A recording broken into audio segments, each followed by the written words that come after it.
A'udzu billahi minasyaitonir rajim.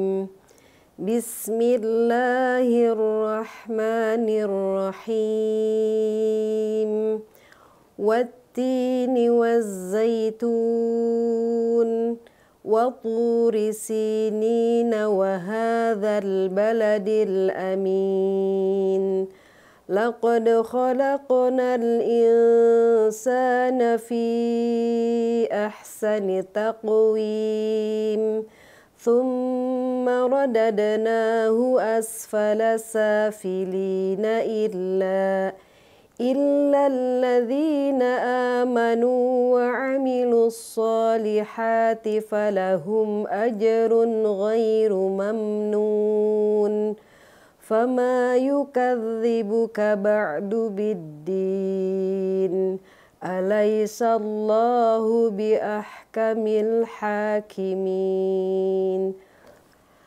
Surat ini sangat penting untuk kita bahas, sangat penting untuk kita fahami. Kenapa? Karena di dalam surat ini ada banyak sekali ilmu yang kita dapat. Salah satunya yang paling penting dalam proses pendidikan adalah membuat seseorang mempunyai konsep diri yang sangat positif. Karena di dalam ayat ini Allah mengatakan laqad khalaqnal insana fi ahsani taqwim. Tapi sebelum pada bahasan itu mari kita simak satu-satu ya. Ayat ini diawali dengan sumpah Allah. Watin, wazaitun, wa turi sinin, wa hadzal baladil amin. Allah bersumpah dengan 4 perkara. Kalau Allah bersumpah dengan sesuatu, maka sesuatu itu adalah sesuatu yang dahsyat. Maka buah tin, buah zaitun, Bukit Tur, kemudian wa hadzal baladil amin bermakna kota Mekah itu adalah tempat dan buah yang sangat luar biasa.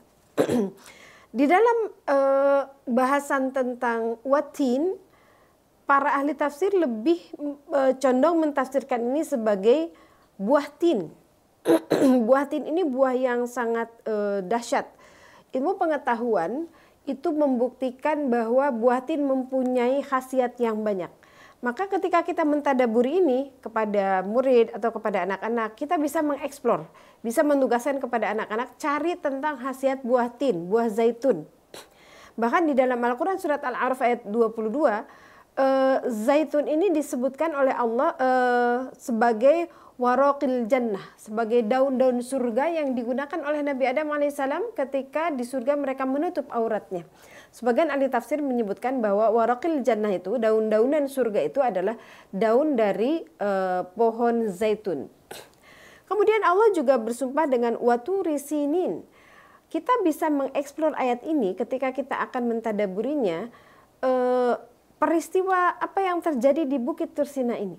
Ketika Nabi Musa alaihissalam meminta kepada Allah untuk meyakinkan umatnya yang masih juga tidak percaya pada kenabiannya beliau, untuk membuktikan bahwa beliau adalah utusan Allah, beliau meminta izin kepada Allah untuk bertatap muka dengan Allah Subhanahu wa taala. Tempatnya adalah di Bukit Tur yang kita tahu itu ada di sebuah kota yang mempunyai sejarah di dalam Al-Quran. Maka ketika kita mengajak anak-anak atau murid kita untuk bereksplorasi, bertadabur dengan surat Atin ini, kita bisa mengajak mereka pada sejarah atau keajaiban-keajaiban yang terjadi di Bukit Tur ini. Lalu Allah juga bersumpah wa hadzal baladil amin. Allah bersumpah dengan kota Mekah. Hadzal balad di ayat ini adalah kota Mekah. Kota Mekah itu menjadi kota yang sangat bersejarah. Bahkan sejarah itu kemudian tertaut dengan ibadah haji yang sampai hari ini kota Mekah menjadi kota yang paling dituju, paling dijadikan impian ya. Tujuan destinasi impian orang muslim itu adalah kota Mekah. Baik untuk berhaji, berumroh atau menapaki jejak sejarah para nabi di kota Mekah. Nah, setelah Allah bersumpah dengan 4 perkara yang dahsyat ini, Allah menyatakan sebuah pernyataan. Ini pasti pernyataan penting karena Allah sebelum menyampaikan pernyataan penting ini bersumpah dulu dengan 4 perkara. Ini termasuk sumpah yang banyak ya. Kalau di yang lain kan ada wal asr. kemudian ada wal fajr, ada wasyams, wadduha dan seterusnya. Tapi di surat At-Tin ini sampai 4 objek yang Allah jadikan sumpah. Berarti pernyataan yang akan Allah sampaikan itu pernyataan yang penting banget. Apa pernyataannya? Bayangkan, setelah Allah bersumpah dengan 4 perkara penting, Allah menggunakan kata la qad. La itu huruf takkid, huruf untuk menyatakan sesuatu itu amat sangat pasti, benar, niscaya gitu. Qad juga begitu.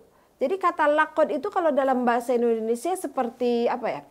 Cantik, jelita, kaya, raya, suka, cita, duka, cita. Itu sama tuh seperti itu. Orang disebut kaya raya tuh ya artinya kaya banget gitu. Cantik jelita tuh artinya cantik banget gitu kan. Nah, maka ketika Allah menggunakan kata laqad itu artinya Allah akan membuat sebuah pernyataan yang benar-benar sesungguhnya, sebenar-benarnya gitu. Bayangkan udah 4 sumpah kemudian Allah pakai 2 huruf takkid. Laqad khalaqnal insana fi ahsani taqwim, kata Allah. Sungguh setelah Allah bersumpah, lalu Allah katakan sungguh sebenar-benarnya aku telah menciptakan manusia itu dalam sebaik-baik rupa, sebaik-baik performa. Nah, ini perlu kita pahami sebagai konsep diri bahwa manusia ini diciptakan sebagai makhluk Allah yang paling sempurna. Imam Al-Qurtubi menyebutkan kenapa manusia itu disebut makhluk yang paling sempurna.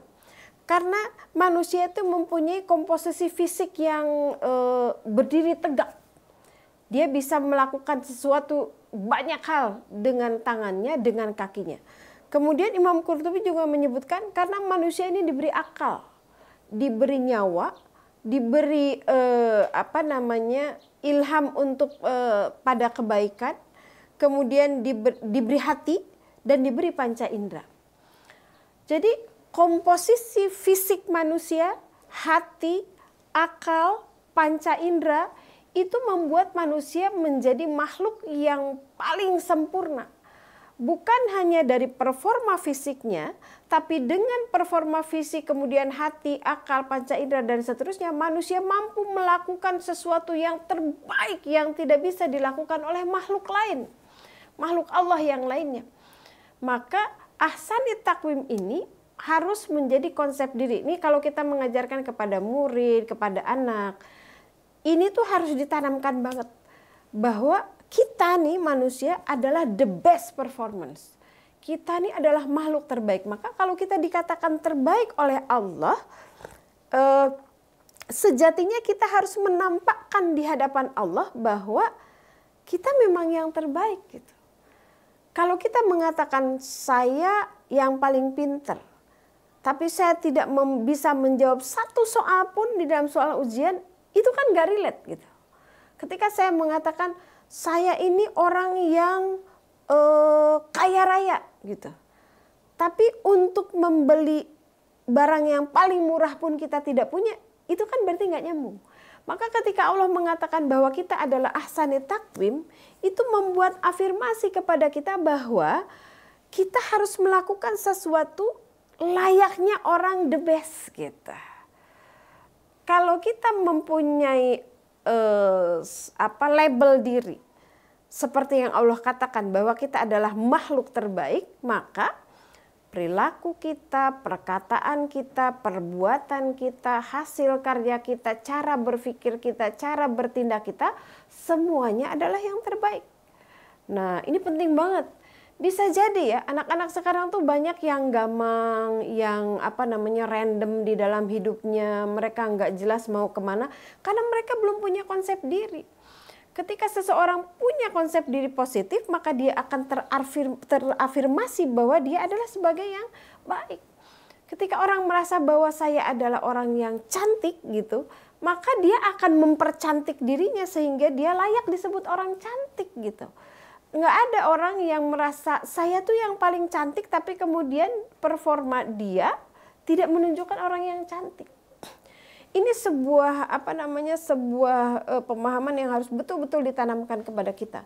Maka ahsani taqwim ini oleh Allah diperingatkan Summa rodadanahu asfala safilin. Tapi ingat ya, kata Allah, kalian itu bisa jadi walaupun ahsani takwim, summa secara gradual, secara perlahan dan sangat mungkin rodadnahu, manusia itu akan akan terprosok lah gitu ya. Asfala safilin, kepada tempat yang sangat rendah. Safilin itu adalah tempat yang rendah. Asfala itu superlatifnya, yang terendah gitu.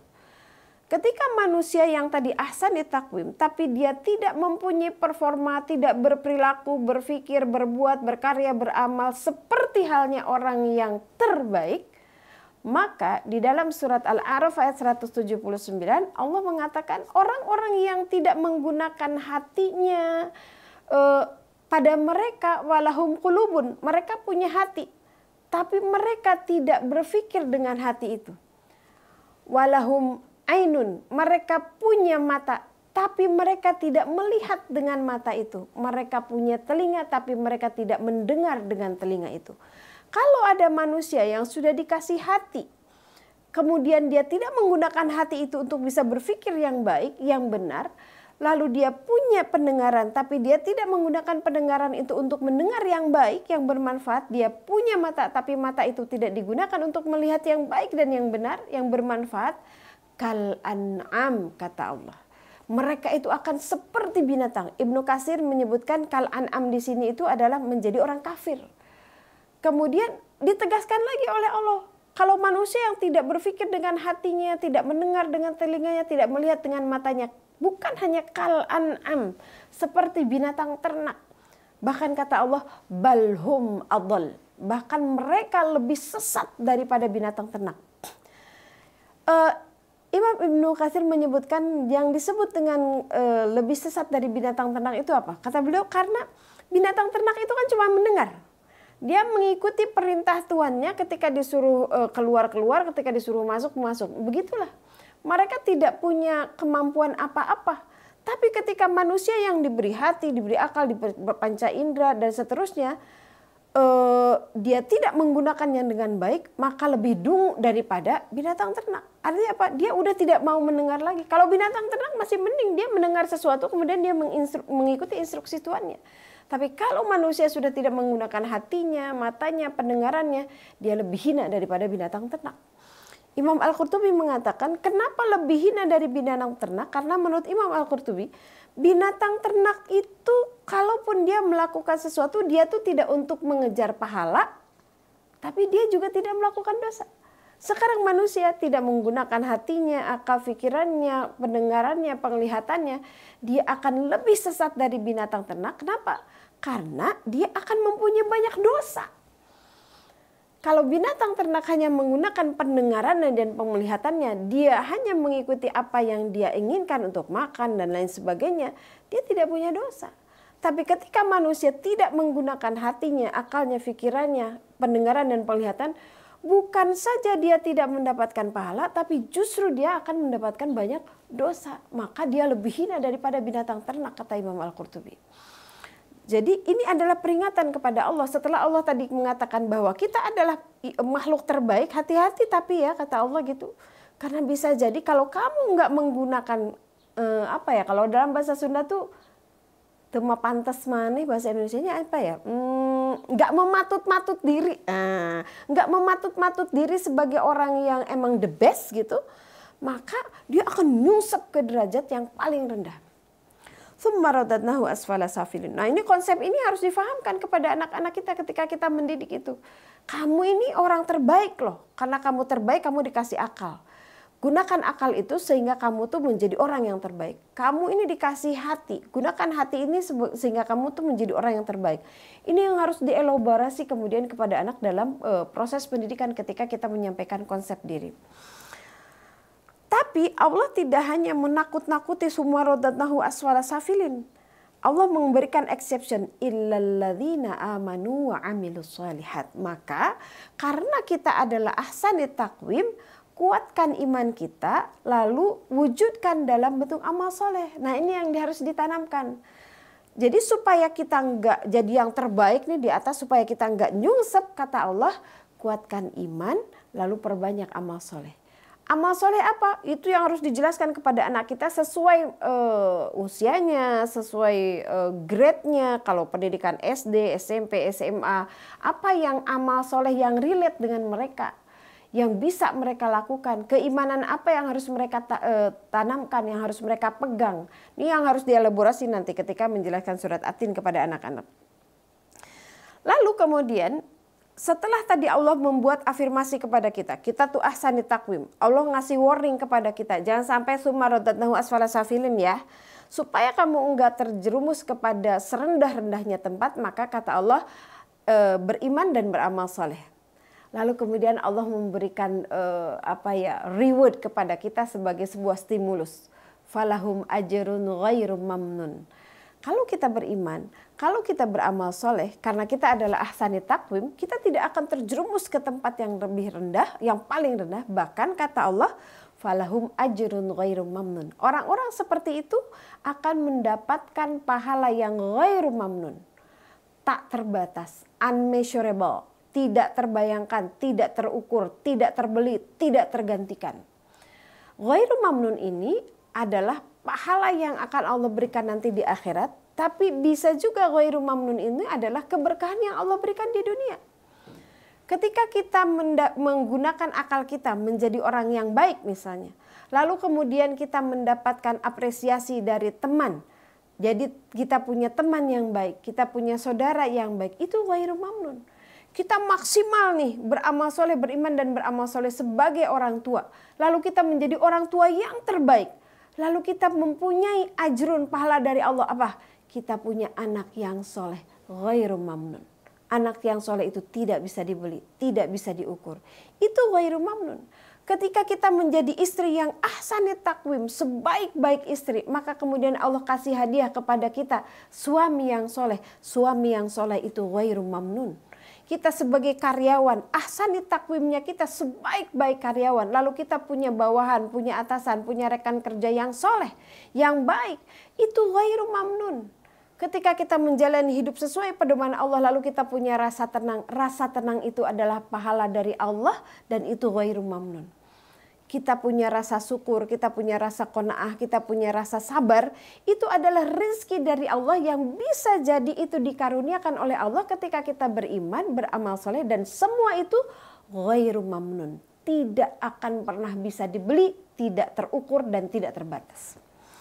Lalu kata Allah, fama yukadzibuka ba'du biddin. Masihkah orang itu mau mendustakan agama setelah Allah jelaskan paparan yang begitu detail? Bahkan untuk memaparkan itu Allah perlu bersumpah dengan 4 perkara besar di dalam surat At-Tin itu. Alaihissallahu biahkamil hakimin. Bukankah Allah itu adalah seadil-adilnya hakim? Ketika kita melakukan kebaikan, amal saleh atas dasar keimanan, sekecil apapun, sesederhana apapun, semuanya akan dihitung oleh Allah. Begitu juga ketika kita melakukan kemaksiatan, dosa dan seterusnya, semuanya akan dihitung oleh Allah. Jadi jangan sampai kita mendustakan agama. Artinya apa? Menghilangkan panduan agama itu di dalam hidup kita. Sehingga kita tidak bisa menjadi ahsani takwim dengan panduan agama itu artinya kita mendustakan agama. Maka kalau kita mendustakan agama, Allah tidak mengancam dengan ancaman yang detail. Allah cuma mewanti-wanti. Ingat ya, aku adalah sebijak-bijaknya hakim. Tidak akan ada yang luput dari keadilan Allah ketika kita berbuat. Maka sangat penting mengajarkan surat At-Tin ini sebagai konsep diri. Diberikan warningnya, diberikan pengecualiannya, dijanjikan pahala yang baik. Lalu kemudian Allah memberikan peringatan di akhir. Bahwa Allah lah sebaik-baik hakim, seadil-adil hakim. Surat At-Tin dalam membangun konsep diri positif pada anak.